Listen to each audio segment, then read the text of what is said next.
Hello नमस्ते साथीहरू, के छ हालखबर? मेरो एकदमै राम्रो छ, तपाईहरुलाई पनि सन्चै होला भन्ने आशा गर्छु। आज फेरि एउटा नयाँ भिडियो लिएर आएको छु साइप्रस भिजा अपडेट सम्बन्धी लाई लिएर त्यस सम्बन्धी नै कुरा गर्नेछौँ आजको भिडियोमा हामी। भिडियोसँग जोडिरहनु होला र भिडियो अन्तिमसम्म हेर्न चाहिँ नबिर्सिनु होला। लास्ट भिडियोहरुमा मैले धेरै जस्तो साथीहरुको कमेन्ट पाएको थिएँ, दाइ के छ साइप्रसमा अपडेट्सहरु, वेयर हाउसमा चाहिँ कस्तो जबहरु पाउँछ या पाउँछ कि पाउँदैन, वेटरहरुमा चाहिँ कस्तो छ, स्यालेरी चाहिँ कति हुन्छ, अनि त्यसपछि चाहिँ अनि लागत चाहिँ आउँदाखेरि चाहिँ कति लाग्छ, लाइफ गार्डमा चाहिँ के अपर्च्युनिटीहरु छ कि छैन, यस्तै कुराहरुका मैले धेरै प्रश्नहरु मैले मेरो कमेन्ट भिडियोहरुको कमेन्टहरुमा मैले भेटेको थिएँ।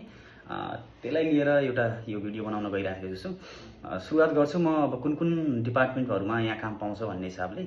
यहाँ सबैभन्दा साइप्रसमा सबभन्दा बढी काम पाउने भनेको तपाईलाई चाहिँ वेटरहरुमा, बारटेन्डरहरुमा, बरिस्तामा, किचनमा सेफहरु, यसमा चाहिँ सबभन्दा बढी भ्याकेन्सीजहरु आउँछ। हेर्नुस्, अब मैले पनि लास्ट यो मेरो चाहिँ सेकेन्ड सिजन हो, 1 वर्ष मेरो पुरै कम्प्लिट भइसक्यो यहाँ। मैले त्यो लगभग मैले जति पनि यहाँ साथीहरु मैले भेटेको छु, लगभग यसै डिपार्टमेन्टहरुमा चाहिँ अन्तर्गत सबभन्दा बढी 50-60% चाहिँ यसै डिपार्टमेन्टहरुमा मैले भेटेको छु।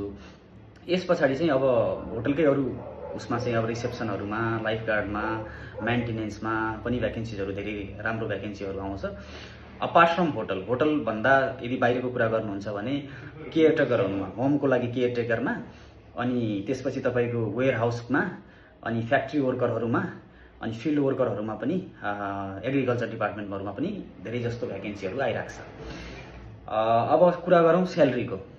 स्यालेरी चाहिँ अब खास चाहिँ केयरटेकरमा तोकेको भनेको तपाईको 450 युरो हो। 450 युरो भनेको तपाईको अराउन्ड नेपाली चाहिँ 70,000 स्यालेरी हुन्छ। त्यो चाहिँ लेडिजहरुको लागि केयरटेकरको लागि आउँछन्।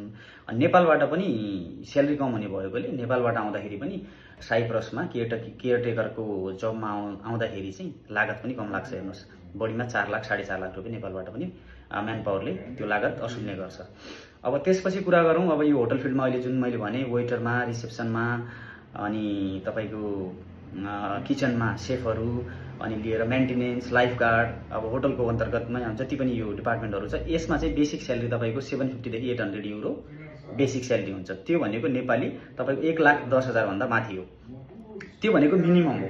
अब त्यसमा एभरेज अन एन एभरेज 1,30,000, 1,40,000, 1,50,000 सम्म मजाले स्यालेरी यहाँ कमाउँछन्। जसै 800 युरो, 850 युरो, 900 युरो, 950 युरो त्यो बेसिक स्यालेरीमा यहाँ मैले कमाउने धेरै साथीहरु देखेको छु। मेरो पनि त्यही 800 देखि 900 बेसिक स्यालेरी हो।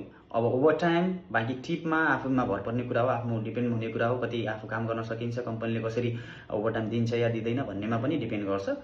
तर मेरो होटलमा चाहिँ अब जरुरत परेको बेलामा जस्तै क्राउड बढी आयो भनेपछि चाहिँ ओभरटाइम पनि दिन्छ।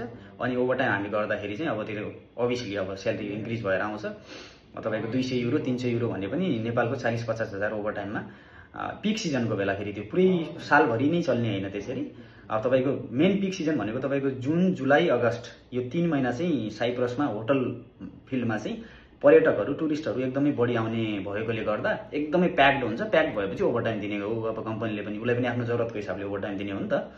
त्यो भएर चाहिँ त्यति बेला चाहिँ तपाईको एकदमै राम्रो salary package, salary plus overtime, अनि बाँकी चाहिँ अब तपाईको टिप हुन्छ भने तपाईले अब राम्रो कम्युनिकेसन छ, गेस्टसँग राम्रो रिलेसन राख्नुहुन्छ, हाई हेलो गर्नुहुन्छ, उनीहरुको एक्सपीरियन्स बारेमा सोध्नुहुन्छ, उनीहरुलाई सेटिस्फ्याक्सन भयो भएन भन्ने सोध्नुहुन्छ। होटल अन्तर्गतको कुरा गरेको है मैले।